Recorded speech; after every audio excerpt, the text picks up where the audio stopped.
We talked about how nobody knows what you're like on the ground, and you did have that moment in the second round where you let it go and you finished him like you always do. They still don't, you know. I had it in my head. Obviously, it's not a plan because it's a fight. We don't plan our fights out. But it was, hey, maybe I'll look for the takedown. You know, this guy's not strictly, but mainly Thai boxer. So if we get in nice and tight, maybe I'll clinch with him and take him down. That plan went out the window in 10 seconds. We got in there and started trading, and it just a switch flipped, and it was just go time. So let's start slinging and let's see who's got a harder head. Did he hurt you at all at the start of the second round? I mean, a little bit. Yeah, he had me wobbled a little bit. I don't think I was ever in danger of being put out, but yeah, I definitely felt him reach out and touch me. How much of being here back at home? I mean, we talked the other day about how last time you fought here at home, it was another 50,000. Yeah. Hey, how much of being here at home? I hope tonight's the same, but we got Cowboy coming up. You know, it's hard to beat that guy for bonuses. There's a lot of really good fights on the card tonight, so we'll see what the night brings. You know, I'm hoping maybe at least a performance bonus.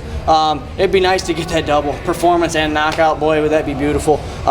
That alone would probably pay my mortgage. When we talked about, you know, your age and when that time will come, but age is just a number. How big was this though, coming off of 2 straight losses and then coming off the injury as well? Speak wisely there, Matt. 2 straight losses on paper. You know, the fight with Alejandro, yes, it's a loss. It's a loss on paper, but I don't take it as a loss. I feel I won that fight, as did 80% of America.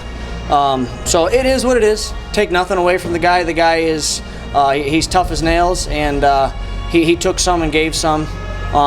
You know, so unfortunately it's a loss on record, but not a loss in my head. So on paper, I had to come and get redemption. I had to come out. I've always told myself, if you lose 3 in a row, it's time to hang them up. So that being said, I got at least 3 more, right? How much studying did you do ahead of this fight with Corey? How much studying? None. I hardly ever look at tape. My corners, they look at a little bit, and we never really adjust. So you know, we train everything. You're at the top of the top here. You can't train just one thing. You can get better in different areas, but I mean, you got to have the wrestling, you got to have the kickboxing, you got to have the jiu-jitsu, you got to have it all. So I mean, we never really change things. Sometimes we'll train a little heavier on one thing or the other. I'll be honest with you, we kind of focused a little more on the takedowns for this fight, knowing that this guy's a stand-up guy. That, hey, maybe we'll take this guy to the ground. That's why I spoke with Matt yesterday. Hey, you might see Eddie's ground game tomorrow. You know, everybody knows I'm a puncher, so let's get to punching. You almost had a submission on him there, and then you switched and kind of adjusted. Was it just I got to get the win, it doesn't matter? Like, so when I had him hurt, I had him rocked, and I could feel my forearm under his chin, and he immediately felt that, and he noticed that, and I almost had a power guillotine on him. If I could have locked up the power guillotine, I would have hung on and just squeezed the crap out of him. Mm-hmm. Started slipping out of it, sweaty, and you know, everybody that I train with and coach and all that, I always tell them, know when the guy's hurt, and when the guy's hurt, don't worry about submitting me unless you know 100% you have it locked up. Just let him go and beat the crap out of him, and that's what I had to do. As soon as I knew that submission wasn't there, I had to back off. I just missed him with that right hook coming out of the turtle position there. I could see when he stood up, he was still kind of staggering backwards. Something I should have done in my last fight was follow him up when they're hurt. It was time to pull the trigger this time. It was a do or die. So, you know, bang, bang, you know. When are you looking to return? I know, you know, again, you just had this fight, but honestly, I'd like to try to fight another 2 times this year if I could. You know, my one son's birthday's in August, so maybe sometime shortly after that. My other's in November, so maybe December. All depends. You know, I'll talk with Sean and Mick and see what they think. You said 3 losses in a row, and why that number? It's just the 3 strikes and you're out rule. You know, I say 3 and out, but I'm a fighter at heart. You know, so Should I take 3 losses in a row? Knock on wood. Whatever if the UFC said, hey man, we're gonna give you another shot. This is kind of your last shot. I'd probably take it. But if they said, hey, you got to hang it up, I might ask them to let me retire before they put the kibosh on it. Because I mean, I love fighting for the UFC. I love this organization. And I told Sean when I signed my last contract was, it's when I'm done fighting for the UFC, I'm basically done fighting. 35. I got 2 kids. They're 2 and 4 years old.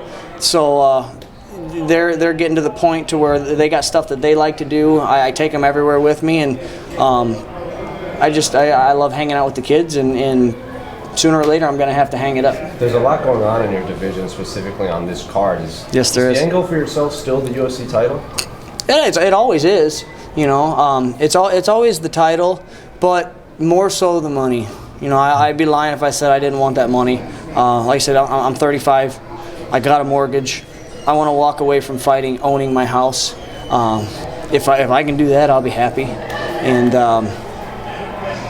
so with the belt comes the money, right? Right. Mm-hmm. So we're all chasing the belt. If you're not chasing the belt, I mean, I understand people love to fight, and I love to fight, but I want to fight the best. And to fight the best, to fight and beat the best, will get you to that belt. So you are a prize fighter, so an opponent that could draw more attention would obviously probably bring more money. So would Henry winning the title be better for the bantamweight division in terms of eyeballs? Boy, I don't know. I'll be honest with you. I don't pay a whole lot of attention outside of what I have going on. Myself fighting. I'm a full-time firefighter. I'm a full-time father of 2 just ridiculously insane off-the-wall kids. Love them to death, but some days it's, anybody who's got kids, they know how that goes. I wouldn't trade it for the world, though. I love my life, and I focus on what I have going on versus what's going on around me. Whatever they call and tell me that it's, hey, you're fighting this guy. Okay. Yeah, I used to like to maybe, I want to fight this guy, I want to fight that guy. Well, 35 years old, no more picking and choosing. Just who am I fighting? Where am I fighting them? Let's do it. What about Uriah Faber? He's returning now, and that's you're talking about big money fights. He's a name, right? Sure, he is. And we fought. Actually, I don't know if it was the first or the second UFC card that had UFC bantamweights. That was a fun fight. That was a real fun fight. Again, whatever they tell me, I'm not saying I want to fight this guy, I want to fight that guy, Just tell me who I'm fighting. Tell me who I'm fighting and where it is, when it is. Send me the contract and I'll sign it.